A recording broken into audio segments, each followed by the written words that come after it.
大家好，我是台湾的纪录片工作者柯金远，很高兴今天有这个机会可以参加这个论坛。那我今天要跟各位分享的就是那个我们的岛台湾30年环境变迁全纪录的书写记事。首先，我要先跟各位介绍写这本书的缘起哈。台湾是一座美丽的岛屿，四面环海，然后海岸线呢包含周边的岛屿大概有1600公里，然后每一段海岸呢它都各有特色。那这么美丽的岛屿，那我就花了很多时间从地景，然后自然生态开始记录，在不同区域的那个海岸，它有泥滩地。有沙岸，有沿岸，只要你选择适当的时间，然后退潮的时候，然后又风平浪静，就可以看到那个美丽的那个玻利维亚的天空之镜。这一些那个美丽的秘境在分散在那个台湾的各个那个海岸地带，在黄昏在整个台湾的西海岸都几乎可以看到这美丽的那个晚霞。因为我们的海域呢。那每一个区域里面呢，它各有那个指标性的那个物种，在不同的季节、不同的区域都可以看到很美丽、很自然，然后又很丰饶的那个海洋生物大洋洄游的那个生物呢，它是没有国界的。那有可能在台湾看到的物种，它有可能往北就是到日本或往南就是到菲律宾。所以呢，台湾就像生物的中途岛屿。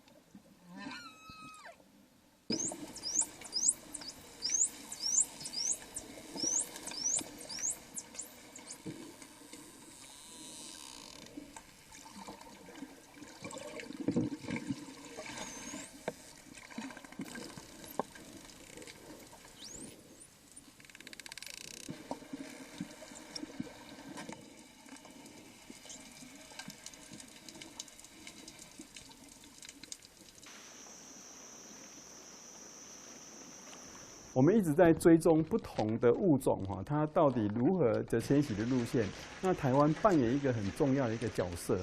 就因为呢有很多的那个自然湿地变成工业区，我发现许多的自然海岸慢慢消失，所以我就开始把镜头对焦在这一些有危机的区域。拍了很多的那个环境破坏的现场，那我也在想说，那我如何把这一些可能受污染的啦，或说立即有危机的这一些信息呢，让外界知道，我就立下了记录环境，然后传递一个环境资讯，那希望有更多人能够去理解目前台湾的问题所在。我从1980年一直到现在将近40年，都没有离开环境记录这个领域。我也想透过我的环境资讯的传递，让新生代能够理解这个土地这几十年来发生了什么事情。那我也想要让不同时期的执政者看到他在拟定环境治理政策的时候，他让这个土地承受了什么样的果实，然后不管说他的政策是好是坏，我就把它记录下来。那我想要借那个珍古德的一句话唯有了解才会关心唯有关心才有行动，唯有行动全体生命才有希望。这个我也是秉持这样的一个核心价值，在从事环境记录我在田野调查的记录过程中，看到很多国土变化。那我跟各位分享几个案例有一些地方的问题它是跟地方选举有关。在台湾基隆的那个八斗子海岸那里有很漂亮自然的海蚀平海。一个地方首长就想说，他是不是在这边把它开挖一个人工游泳池，可以成为观光的亮点，然后也成为它的政绩。但其实这么自然美丽的那个海蚀平台，它是要经过几千年或上万年才能够成型的。你一旦把它挖了一个人工游泳池，那等于是本末倒置哈，破坏了自然海岸，然后只是彰显它硬体工程的建设。所以呢，当他有这个计划的时候，那个当地的文化工作者就打电话给我，然后说跟我讲，有这个问题啊，那我们就去记录。那个平面媒体写专栏，然后也在电子媒体做新闻报道。后来呢，大概经过1个月，取消这个计划。有很多的环境问题，其实是当地的地方政府为了凸显它的政绩，而为了做而做。那如果说公民的守护力量，再加上媒体的关注报道，形成舆论压力，就可以让环境问题获得协助。这就是其中一个案例哈。那另外呢，有很多呢，因为是地方法规的关系，或者说三不管地带，然后没有人要负责。在早期呢，那个大台北区五股呢是一个台风之后形成的那个洼地，然后积水不退，就形成一大片的那种自然湿地。1980年就开始记录那个这块湿地，那上面呢有渔民在这个湿地里面去养鱼，不同的季节有很多的鸟类来栖息。1990年的时候，我就发现说，有一些人呢，把很多的垃圾啊，把它倒在这个湿地里面。到了1999年，因为大台北区在做公共工程，有很多的营建废弃物、垃圾没地方去，所以呢，又把它倒上这个湿地，然后就在上面盖工厂，就是形成一个大台北区一个大违规的工业区。那也因为我们持续在关注，然后持续在报道，然后那个地方首长呢受到一些压力，那中央政府也投注资金，然后现在已经开始在整治。我想可以期待哈，垃圾处理呢是一个很大的麻烦，因为它是一个嫌恶的设施，所以呢很多人都不希望他家旁边有垃圾场。那也因此呢，让很多的那个地方政府呢，就把这些垃圾场呢放在很多的行水区。那行水区里面包括可能是河谷、河口或海岸地带。这一些垃圾呢，设在这一些那个行水区呢，它如果说台风豪雨，然后它就会被冲刷，然后顺着水流然后流入河流，然后流入海洋。这一些行水区的垃圾场呢，也是一个大麻烦哈。不是说远离人群，我们没有看到垃圾，它就不存在，它还一直存在，物质不灭嘛哈。我为了要了解这个垃圾的那个流向，那就跟着朋友，然后在海上因为去调查为什么海漂垃圾这么多哈，循线去追查原来呢在海岸地带靠近河口的地方的垃圾的量更大。那我在想，那个有可能它的来源就是在行水区，所以我就找附近的河流，然后溯溪而上。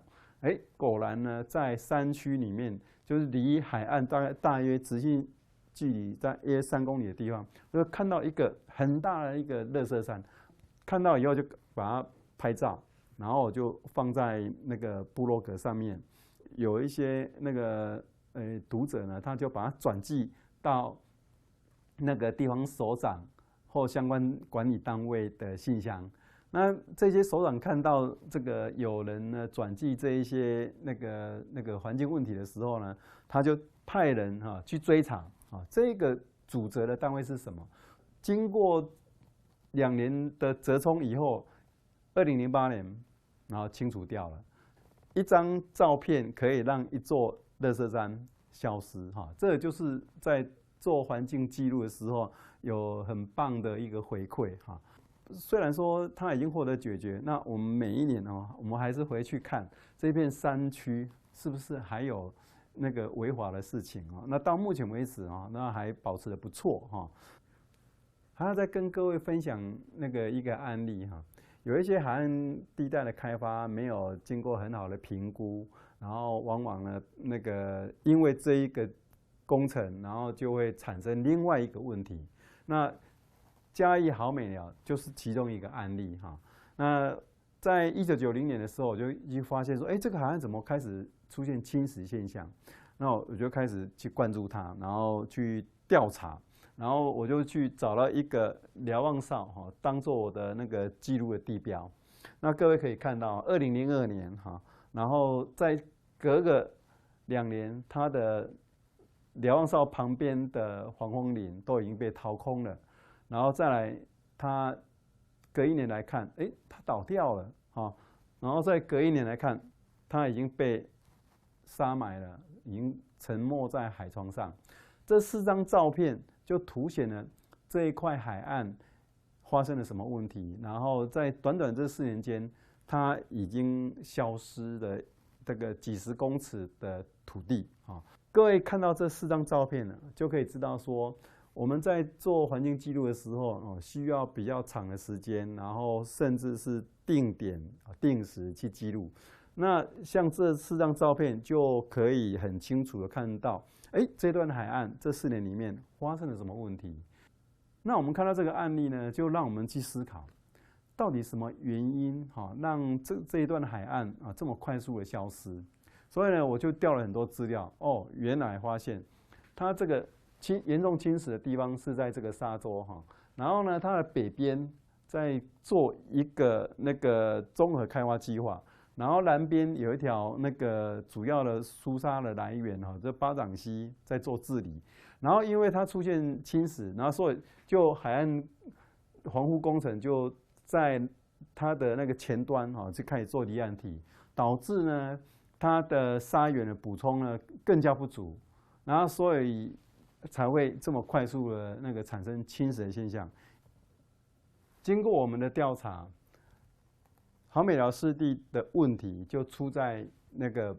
没有经过详细评估就贸然进行开发。这一些就是我们长期记录，然后想要凸显的现象。所以我在各地进行环境记录的时候，有时候看到一些现场正在发生的一些问题，我就相当的心急哈。就像我在桃园海岸用空拍的方式拍到整片海域是紫红色的，那我相当的震撼呢。是到底要有多大的污染的量体才能够让整片海洋变成紫色的？那我给各位看一段当时的短片哈，这个就是我当时搭直升机，然后去空拍，你各位可以看到整条黑色的污染水域，然后我请飞行员呢再帮我飞大一点。它的整个的污染的水域呢，连着就像一条很长很大的那个腰带一样。然后呢，它的源头是从工业区里面流出来，然后一条像一个黑色的带状的，然后流入海洋里面。我当时看到的实在是相当的震撼。原来整个紫色海洋它的来源是指向工业区。那这是在1998年拍的哈。那我拍完这个现场以后呢，我降落以后就马上跟环保单位打电话，我提供了我们当时的这个记录哈。但是我们发现说，我们在1998年提供给环保单位，但是到了2004年，他们才知道说，原来呢是这个工业区呢没有好好的去处理这个工业废水，直接把它排放下来。那各位就可以看到这个案例，我从1998年检举，到了2014年就经过16年。这件污染案件才获得用和解的方式折半解决。但目前呢，这个海域呢，偶尔还是可以看得到这一些污染问题。所以我们目前还持续在关注就是说，有时候你很努力的去追踪调查，发现了这个问题，那你要让它彻底解决啊，需要很长的时间哈。这个就是其中一个案例。那如果说把整个环境尺度拉大，那我觉得对台湾的影响呢更大，就是气候哈。那因为气候又连带了那个其他国家啊共同要面临的问题，并不是只有台湾哈要能够单独解决的哈。在2005年，世界银行组织哈就针对全球各国呢天然灾害风险，然后做一个评估啊，台湾是被列为容易遭受那个各种危害的一个国家哈。我们知道说台湾是一个岛屿，有很特殊的地理位置，然后它有海洋性的气候，它每年会有可能有台风、有豪雨、有季风。但是如果说又加上整个全球的气候变迁、地球暖化造成极端气候的影响，那很多的问题它可能会让原来这个台湾特殊的环境需要面临更多的那个挑战哈。我先用一个简单的统计哈，1990年哈到2018年哈，那个将近30年的那个统计数字。不同的年份呢，里面呢比较大的哈，或值得大家注意的哈，譬如说有台风、有土石流、有地震，然后有大规模的那个水患啊。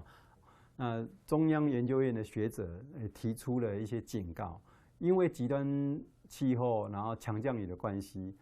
我们的山区呢要有风险概念，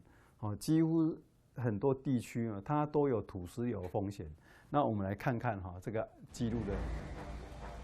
台湾的地理区位每年都有台风侵扰，骤然降下的豪雨灌满大小溪河，冲走淤积，带来新循环。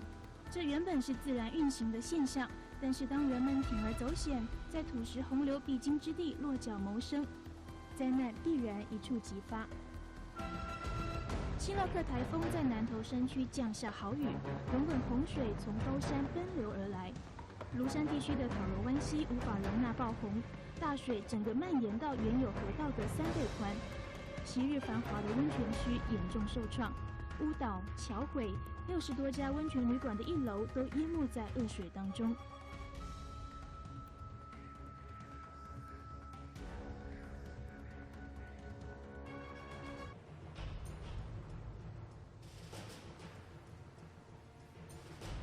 刚刚各位看到了是新乐克台风对于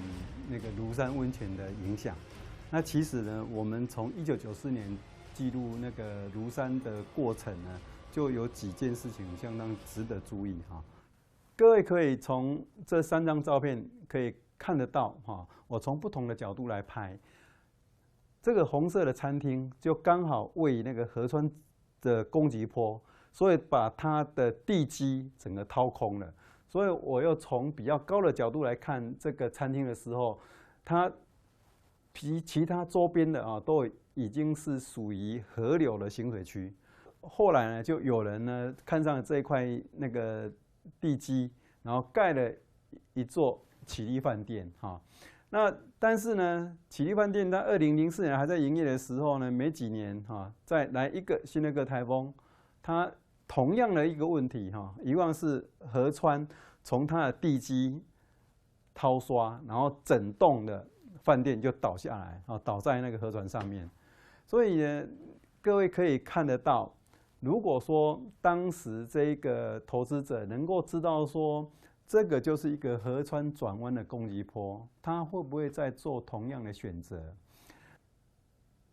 那在经过河川整治之后，我们可以看得到，高滩地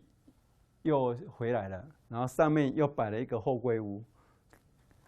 各位可以从这4张照片里面就可以看到，从那个红色餐厅，然后高级饭店倒掉了，然后最后又回到一个高滩地。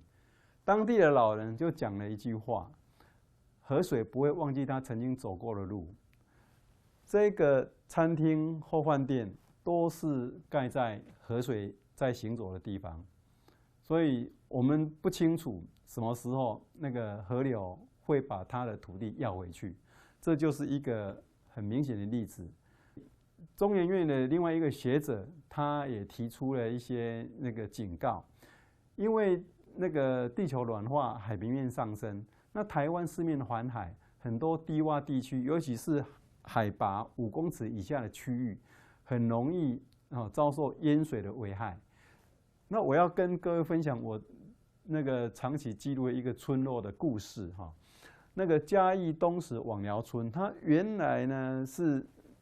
一个靠海然后晒盐的村落，但是后来呢盐业没落了。那没落之后呢，它的盐田呢就把它转换成养殖区，然后他们就利用发展那个盐近海的那个鱼类来维持生计。在1990年那时候，因为刚好遇到3次的台风，然后那个堤防呢就溃决了，然后海水倒灌了，整个那个村庄呢都有海水，然后有雨水混杂哈。那我看了他们的那个淹水的记录呢，我就帮他统计了一下，在1986年呢，那时候他们村子里面呢曾经淹水30天，然后1990年呢淹了39天。然后1992年呢，又淹了13天，整个在6年内呢，淹水淹了82天。各位想想看，一个村庄然后淹水6年内淹了82天，那真的是相当惨。那我就开始记录嘛哈，这个是1990年啊，这个正安宫庙口前面哈，他们都全部泡在海水里面。然后在几乎呢，那个有大一点的台风就会有积水哈，然后但是没有淹那么久，然后。在有一年，2005年，就等于是15年之后，同样的地区，它也是在淹水。那我每一次在拍这个环境记录的时候，都会拿以前的旧的资料来做比对，然后希望能够同一个角度，然后能够把它记录下来，然后做这样的那个对比，让那个阅听者呢很容易清楚说，哦，原来这个同一个地区，它这么多年来，然后发生什么样的变化。那有一次呢，我在拍的时候，就有一个年轻人就抱着一个小孩，就看到我这张照片，就说：“哎，这不是我吗？”然后我又看到他抱的那个小孩，哈，我就说：“哇，实在是很抱歉，你在当小孩的时候，你的家乡在淹水，然后你又现在已经生了小孩了，你的小孩子还在淹水，哈。”那我觉得真的是有点心酸，哈。那这个就是我在记录的过程里面，你看看。这个当年1990年小孩了，现在已经又生小孩了哈，然后他的小孩在淹水，然后这年轻人，所以我就去看了整个大范围的结构，包括有一些村庄为了要减少那个淹水的问题，在村庄外面呢都会有滞洪池，但是我发现说在2018年的时候，这一些旁边有滞洪池的村庄，它还是淹水啊。所以已经不是说你那个村庄里面有防水墙、有抽水机、有滞洪池，你就有办法免于那个淹水的危害。再来呢，我要跟各位分享哈，那个一个很深的体会哈，整个地球暖化跟传染病的关系，或者说会不会对我们现有的生物多样性造成一些冲击？那我用很简单的几个例子哈，跟各位分享。从2002年的冠状病毒，再到2019年的新型冠状病毒，都告诉我们可能对这个地球的环境过度劳动，让整个微生物的那个生长周期的稳定被破坏掉了。或者我们对于很多的自然生态的利用已经超过它的可承受的范围，等于是这些流行病是大自然的对人类的一个反扑哈。所以我们因为这样的那个流行病的疫情，然后改变了很多的那个生活形态，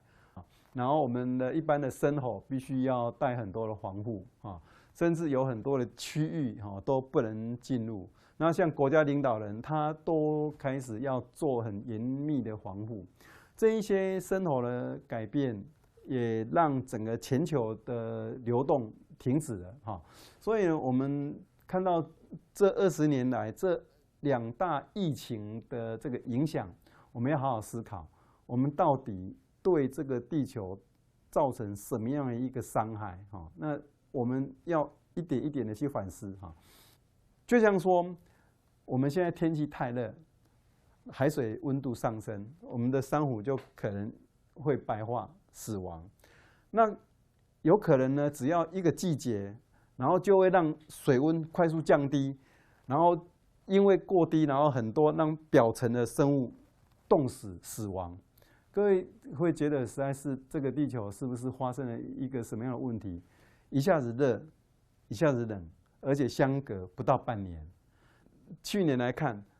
整个台湾的周边海域本来是不曾发生白化区域，它发生白化了。然后在应该有冷水团来那个做交流的，它没有发生。然后整片海域都出现那个珊瑚白化现象。然后到了冬天，我们去看，很多都死亡了哈。这一些都是以前没有过的经验，然后一直告诉我们哈，这个地球一直在增温，然后有点像发烧的那个症状出现了哈。另外呢，除了海岸的危机以外，我们在山区也看到了那个因为气候暖化可能带来的那个威胁。森林除了可能受到气候暖化的影响，那还有因为人的关系遭到了更大的摧残哈。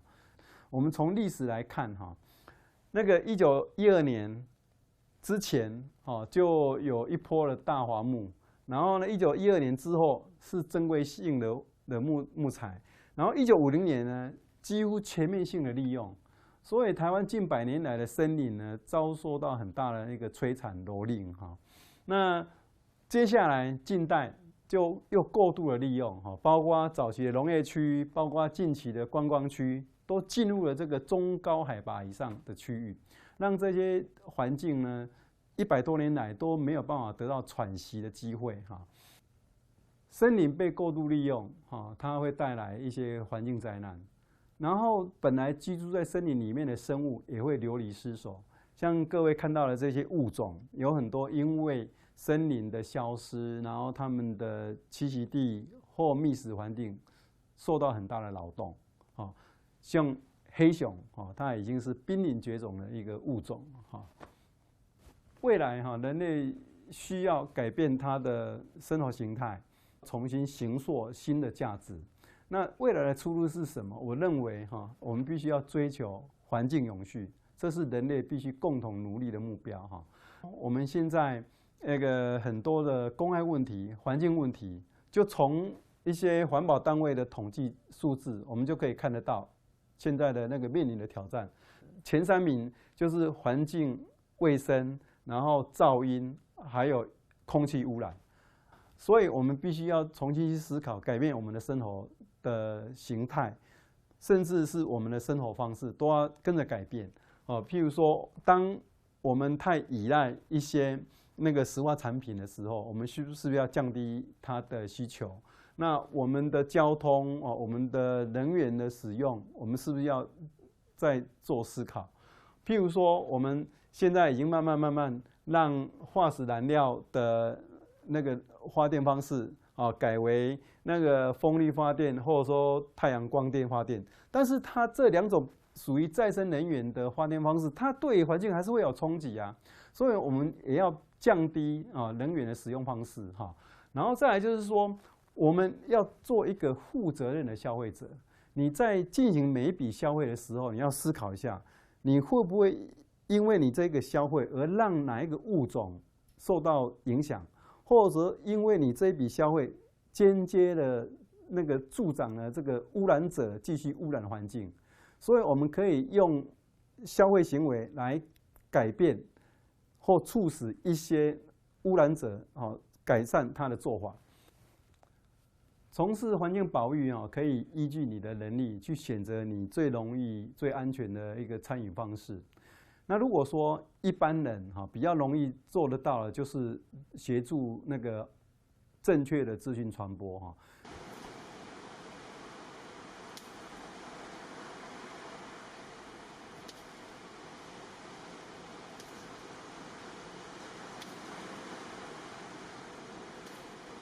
这是2017年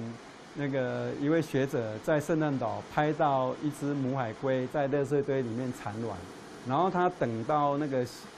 个小龟孵化之后，又从垃圾堆里面爬出来。那我们呢就把这个完整的生产过程呢放到网络上，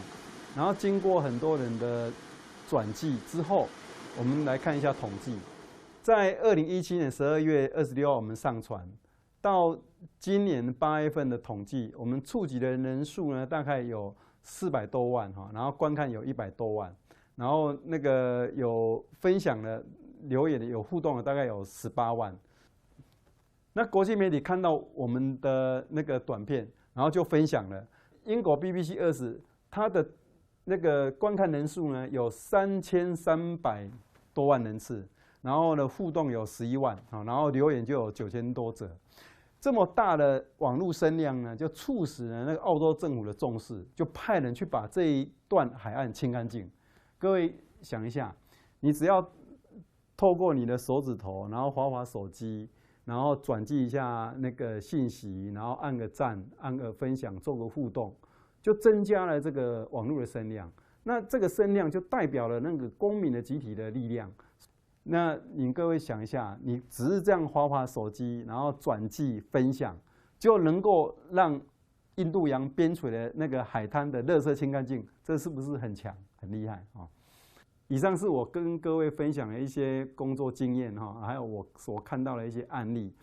因为我长期记录环境，我希望能够传递正确的资讯，然后让大家看到我这个资讯之后，对环境的脉动更加了解。当你了解之后，就有可能会在意；当你在意之后，就有可能付诸行动。这就是我坚持40年来的核心价值。那很感谢各位